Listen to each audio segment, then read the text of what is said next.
Hello friends, તમારું સ્વાગત છે મારી ચેનલમાં। આજે આપણે એક નેચરલ પીણા વિશે જે ખાસ કરીને ચૈત્ર મહિનામાં અને ગરમીઓના દિવસોમાં ખૂબ જ લાભદાયી માનવામાં આવે છે એવા લીમડાના મોરનો રસ, જે બ્લડને ક્લીન કરે છે, સ્કિન માટે ખાસ કરીને થતી ઉનાળાની બીમારીઓમાં બચવામાં મદદરૂપ થાય છે। જે હું તમને એકદમ સરળ રીત બતાવીશ કે લીમડાના મોરનો રસ કેવી રીતે બનાવવો, કેટલા પ્રમાણમાં બનાવવો, ક્યારે પીવો અને કેટલો પીવો, જેથી તમારે વધારેમાં વધારે ફાયદો થાય। તો વિડીયોને સ્કીપ કર્યા વગર જોતા રહેજો। તો ચાલો બનાવવાનું ચાલુ કરીએ। તો અહીંયા મેં લીમડાનો મોર લીધો છે। તો તમને એવું થતું હશે કે લીમડાનો મોર એટલે શું? લીમડા પર જનરલી ચૈત્ર માસ કે એપ્રિલ માર્ચમાં આ રીતે સફેદ નાના ફૂલ આવતા હોય છે, જેને આપણે લીમડાનો મોર કહેવામાં આવે છે। તો લીમડાના છે, પછી કૂણી ડાળીઓ છે, લીમડાના ફૂલ છે, એ બધી જ વસ્તુ ઔષધિનો ભંડાર છે। પણ ચૈત્ર માસમાં આ લીમડા પર ફૂલ આવતા હોય છે, એનો રસ પીવાનું અહીંયા અનેરું જ મહત્વ છે। તો અહીંયા તમે જુઓ, આ રીતે નાના નાના સફેદ ફૂલ કુમળા હોય એ લઈ લેવાના છે। એને આપણે લીમડાની ડાળીઓથી અલગ કરી લેશું। તો અહીંયા બધા જ ફૂલને આપણે અલગ કરી દેવાના છે। અત્યારે હું 3 થી 4 નાના ગ્લાસ થાય એટલું જ જ્યુસ બનાવી રહી છું। તો અહીંયા તમે જુઓ, એકદમ હળવા હાથે લીમડાની ડાળીઓ પરથી ફૂલને અલગ કરીશું, એટલે એકદમ ઇઝીલી અલગ થઈ જશે। તમે જોઈ શકો છો, જે લીમડો છે એનો એન્ટીબેક્ટેરિયલ અને એન્ટીફંગલ્સ પ્રોપર્ટી ધરાવે છે, જે આપણી સ્કિનને, આપણી હેલ્થને ખૂબ જ ફાયદો કરે છે અને તેની સાથે બોડીમાંથી દરેક પ્રકારના ટોક્સિનને દૂર કરવા માટે લીમડો ખૂબ જ ફાયદાકારક છે। સાથે લીમડાના રસ પીવાથી આખા વર્ષમાં જે શરદી, તાવ જેવા રોગ છે એ પણ નથી થતા। તો અહીંયા તમે જુઓ, એકદમ સારી રીતે બધા લીમડાના ફૂલને અલગ કરી લીધા છે। હવે આને આપણે રસ બનાવવા માટે જે લીમડાના ફૂલ છે અને અલગ કર્યા છે, એને પહેલાં આપણે સારી રીતે ધોઈ લેવાના છે। લીમડાના ફૂલ પર ધૂળ, માટી જેવો કચરો હોય એને અલગ થઈ જશે।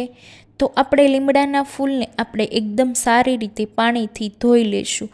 તો અહીંયા 2 થી 3 કપ અથવા બધા ફૂલ ડૂબે તેટલું પાણી ઉમેરીશું અને હાથના મદદથી હળવા હાથે એકદમ સારી રીતે ફૂલમાંથી ધૂળ, માટી, કચરો અલગ થઈ જાય ત્યાર સુધી આપણે ધોઈ લેશું। તો એકદમ સારી રીતે આપણે લીમડાના ફૂલને ધોઈ લીધા છે। તો હવે આમાંથી આપણે બધું એક્સ્ટ્રા પાણી કાઢી લેશું। તો તમને થતું હશે કે આ લીમડાના મોરનો રસ ક્યારે પીવો?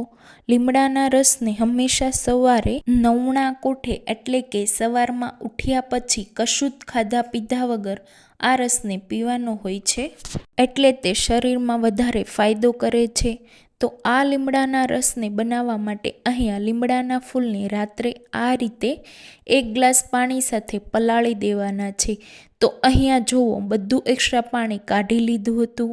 હવે તેમાં સારું પાણી એડ કરી આને મેં 6 થી 7 કલાક માટે પલાળી દેશું।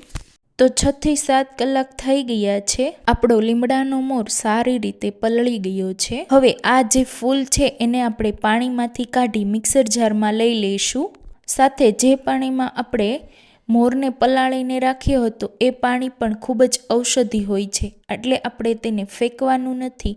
એ પાણીને પણ આપણે મિક્સર જારમાં લઈ લઈશું। અને હા, આ રસનો સ્વાદ ખૂબ જ કડવો હોય છે, તો રસનો સ્વાદ વધારવા માટે તમે લીંબુનો રસ, આદુનો રસ, સંચળ, મીઠું અથવા તમારા સ્વાદ પ્રમાણે તમે ઉમેરી શકો છો। મેં અહીંયા કશું જ ઉમેર્યું નથી। તો રસ જ્યારે બની જાય પછી તેને ગાળી લેશું। તો આ રીતે આપણે સ્ટ્રેનરના મદદથી રસને આપણે ગાળી લેશું। તો આ રસ છે મેં 3 થી 4 લોકોને સર્વ કરું તેટલો જ બન્યો છે। તો થોડું આપણે એક્સ્ટ્રા પાણી ઉમેરી, એટલે કે અડધો ગ્લાસ જેટલું પાણી ઉમેરી આપણે રસને ગાળી લેશું। તો તૈયાર છે લીમડાના મોરનો રસ। તો આ જ્યુસ પીવાથી ગરમીમાં થતા અનેક રોગો દૂર થાય છે। તો લીમડાનો રસ તો કડવો છે, પણ એના ગુણ ખૂબ જ મીઠા હોય છે। તો આ ચૈત્ર માસમાં આ રસને તમે અચૂક પીવજો. તો તમે આ રીતે લીમડાના મોરના રસને બનાવજો અને પીજો.